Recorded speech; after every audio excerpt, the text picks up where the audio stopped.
Hey guys, Daniel from Team Kuribrohs here, and today I'm giving you my profile from the regional in... You know this one. Newport, Wales. So I was playing Sky Striker today. I finished 5th place out of 51 players, and I did not lose a single game. Powerful. No, I did lose games. I didn't lose matches. Undefeated. Best Sky Striker profile. Best deck. We'll just jump into it. We have triple Sky Striker Ace Ray. This card is core to the deck, so we're going to play Tree. We have Tree, Ash Blossom, and Joyous Spring. Vladis has my secrets. Thank you, Colin, for the comments. 2 Ghost Ogre and Snow Rabbits. Just a quick question: How do you live with yourself? Ulti Ogres, Common Ashes. That's what I'm about. No more questions. I'll discuss these slightly later, but we'll go through the list first.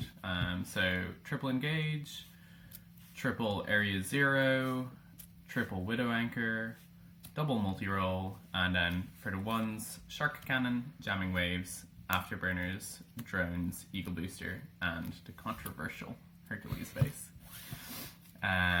So we're playing 3 copies of the ones that we care about. We're playing 2 Multi-Roll because 3 copies of this always works for me. And it's just, I think we're all in agreement at this point that 2 is probably the correct ratio. Yep. And then we're playing one of each of these. The Hercules base is something that I'm kind of 50-50 on. I played a lot of striker matchups, and it was quite good in those. But depending on the format, like if I'm expecting loads of Thunder Dragons, I'm not playing this card.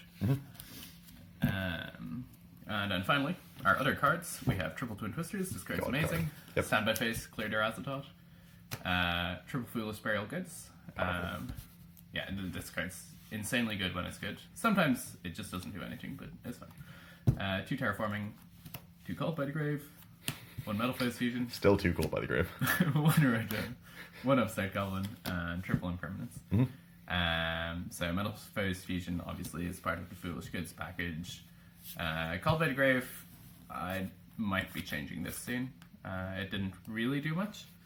But it's like into blind regional formats where I'm not sure what I'm playing against because I don't know any of the local players here, or I don't know what they're playing. So Called by the Grave just gives a lot of versatility in what it deals with. Even certain things like against Thunder Dragons, if you have a way to get a Colossus into the graveyard, there was a scenario where I called by a Colossus and that turned off the ones on board.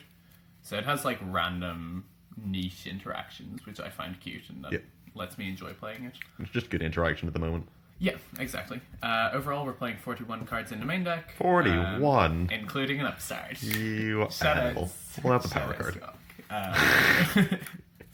Good. I said this is my list, and he didn't say no, so here we are. And just to confirm, you were choosing first or second? I was going first. Yep. Yeah. There were a lot of going second lists, and it's something that I'd explore more, but I was comfortable going first, especially again, such a diverse format. We have triple Kagari, triple Shizuku, triple Hayate, and 1 Kaina. So 10 Sky Striker Ace, XEs, or Links, whatever. Extra deck cards. I'm happy with the ratio. Kaina didn't really come up at all. 2 Phoenix, 1 Cerberus, 1 Nightmare Unicorn, and 1 Topologic Bomber Dragon. Yep. Somebody has my Boral Sword. I don't remember who, but I would probably play that instead of one of the Phoenixes. Overall, happy with this. You don't really go into the higher links unless you're stealing stuff with Widow Anchors and you're not killing them that turn. Yeah. And then side deck, we have triple Droll Knockbird. We have 1 Vector Blast. We have... Do people even know what that card does? So, Vector Blast doesn't do anything and is possibly just a filler spot. But it looked fun on the deck list. I'll ask you how your side deck performed after you show it. Yeah. 2 Anchor Tops. 3 Red Reboot. Unsleeved. 3 Mind Control and triple Sphere Mode. So, the idea with the side deck here is I wasn't pre-registered for this event and wasn't expecting to play, so I just played what I had. Professional. Got the old box out and scooped up 15 cards, and here we are. Exactly. Droll did a lot. I think this card seems a lot better than it has been recently. Yep.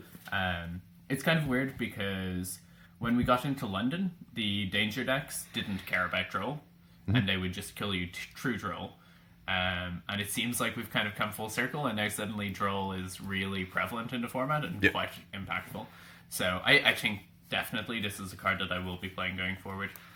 Sphere mode is somewhat similar in that with the prevalence of Azathoth as being an engine that decks are playing towards, because if you can make Rusty Bardice, you might as well play the rank up magic into Azathoth, then Sphere mode becomes a lot better. And it also has coverage against the Thunder Dragon decks, because all of the non-control decks, the Thunder Dragons and the creature-focused ones, are going on really greedy wide boards, and they can't FTK me, and they can't hand loop me, so I'm just gonna Sphere mode them. I didn't actually resolve Sphere mode at all. But basically anything playing Colossus, they're going to end on 3 monsters. Yeah, exactly. Anything that can make summon sorcerers is most likely going to end on 3 monsters, so you can punish them for that. Pankratops, this card's still really strong. I don't think I was playing it very well at this event. I didn't really see it, and it didn't really come up. But I think it's probably right. Vector Blast, shoutouts to Alvin for something or other. I don't know. I wanted to try out the card. There wasn't any cases where I actually cared about having it in my deck, so probably not going to play it again. Reboots, don't know why I'm playing these. Mind Controls, never played these. That's a real card. It does stuff, but I think in a format where you're able to get away with playing these cards, you don't really need the Mind Controls. These really should have just been Shared Reds, because Shared Red would have just blown out certain matchups. Yeah, you played multiple mirrors. I played multiple Striker matches. I played 2 against Pure Striker and 1 against Evoked Sky Striker. So overall I finished on 4 wins and 2 draws, 0 losses. I drew round 1 against the Danger Thunder Dragon deck. And then I also drew against Sky Strikers in round 5. On the X01 bracket. Yeah, round 5, like, he definitely made the right plays, but, like, I took game 1 pretty comfortably, and then game 2, he and I just sat there for, like, 6 turns back and forth where we just didn't draw anything. Didn't have any engage, any ray, any engine whatsoever. Yeah, so it was just a kind of weird, silly game, and I possibly should have scooped sooner, but I did have the board. Like, I was the first to draw stuff, so it just happened to be unfortunate that I couldn't keep ahead on life points. Yeah.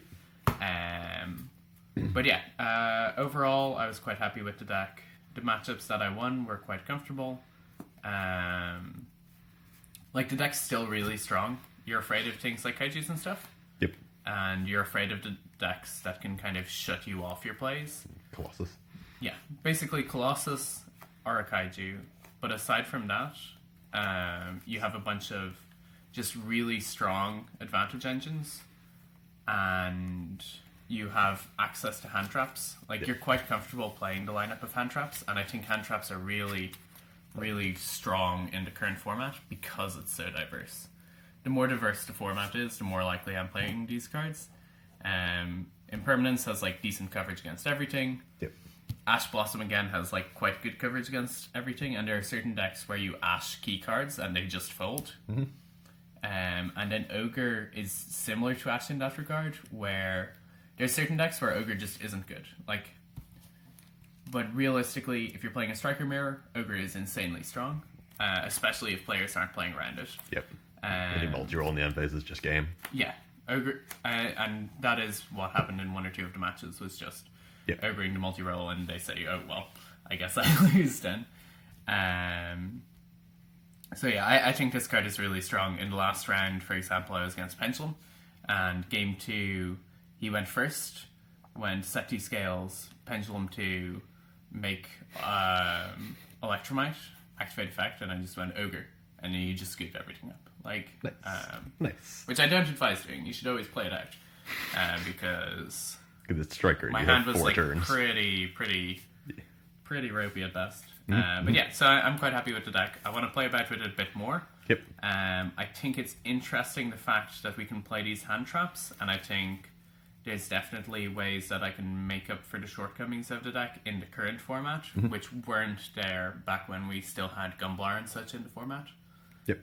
But yeah, so we will be going into the Hobby Vault Regional tomorrow, and we will update you with how the changed list goes. Run it back. See if we can stay undefeated. But yeah, thank you all for joining us. Shout outs to our sponsors at Card Market, and we will catch you for the next video.